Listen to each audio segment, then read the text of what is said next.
bëgguma sax nekk ab chroniqueur affaire football quoi donte neex na ma maa ngi koy topp mais gis nga fédération bi dañuy tappale rek buñ ñu nax affaire Pape Thiaw gis naa ñuy tararari rek man nag Pape dama lay wax fii mu leer ñu bëri dañuy yaakaar ne sax am lu ma séq ak moom Pape Maroc laa ko gëj a gisee. Maroc laa ko gëj a déggee kon donc ba mu jógee Maroc ak léegi man gisu xaw ma ko gisuma ak ma sama xarit la nag. mais Maroc ak tey gisuma Pape dégguma Pape.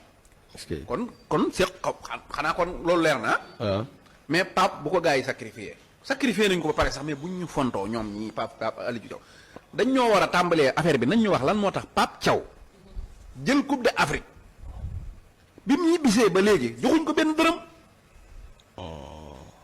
loolu la ñu war a njëkk a wax balaa ñu naan coupe du monde lee moo fa xewoon lan mooy ndeyu Pape jógee af coupe d'Afrique wàcc Sénégal ba fii may wax ak yow fayuñ ko salaire am joxuñ ko oto. joxuñ ko logement seen yoon nekkut ci moom boycotté ko carrément. lan lay dunde moo ko njabootam da nga kaa xam. bi ñu waree dem coupe du monde pour mu ànd am na ci loo xam ne sax mënoo koy wax quoi dafa xaw a personnel mais ci biir njabootu Pape ji waroon a dem sax ñoom dañ leen a xeex bañ demuñu. waaye oui même jabaram xaw tudd dem dañ koo xeex ñi dem biñ ne suba la ñuy def match Norvège ñu ne ko léegi yow kaay da comme coow li daa bari booba fii laa toog wax ne leen Pape Thiaw war ngeen ko nangam ak nangam ñu teg ci 4 jours ñu daane léegi nañ jël ñu ne Pape defal discours comme match bi dafa coow li dafa bari nga ne signé nañ contrat léegi buñ paree danañ ko signé léegi. Pape wax sénégalais yi ne leen léegi problème bi jeex na signé nañ ñu lànk ne ko duñ ko signé ba Pape génn hôtel bi biñ ñii suba la match Sénégal Norvège léegi yow Norvège toog di xool nu mu lay gañe yow ngay xool di xuloo ba sa entraîneur gerte nga yow ne da ngay gañe match léegi ngeen ñibbi si bëgg ñoo rey ak ay wax ju bari gis nga affaire yi dafa am loo xamante ne nañ ko wax. te sénégalais yi am leen ma dara de sooñu bu Maroc Sénégal gañe na ko ñi dem kaaf Moussapé jël ndam li nangoo ko ci Sénégal jox ko kaaf jox ko Maroc noppi jël avion ànd ak Ablaye Fall ñëw wàcc ci Sénégal dem gis Jomaay tëjoog moom génn dem yoonam. lan la fi wut wax nañ la ko. déedéet.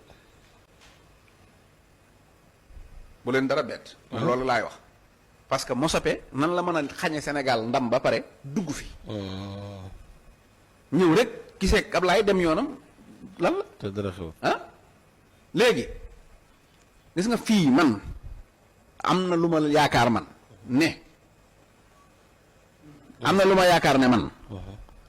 dafa am ñoo xamante ne ay homme d'affaires lañ dañoo bëggoon maanaam coupe bi des Maroc.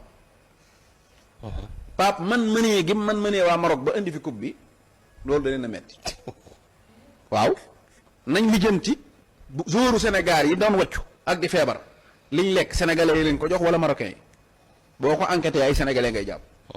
oui loolu lépp dafa nekk ci équipe bi. équipe bi moom lenn moo ko mën a lijjanti mooy tas.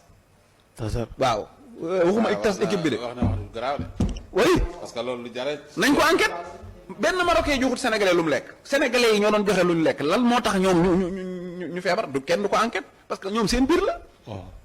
nan tas fédération bii xaw ma nu koy jaaree ba tas ko mais bu ngeen ko tasut ay lobby la liñ bëgg mooy dem wuti entraîneur boo xam ne lii lépp day xew waaye du senn kenn du ko yëg.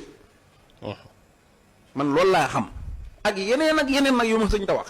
d'accord waaw. d'accord. gars yi ñu ngi leen ciy xaar de. waaw d'accord. jërëjëf. lan. gars yi ñu ngi ci xaar assemblée de. waaw war nañ tijji commission enquête rek ñu xool.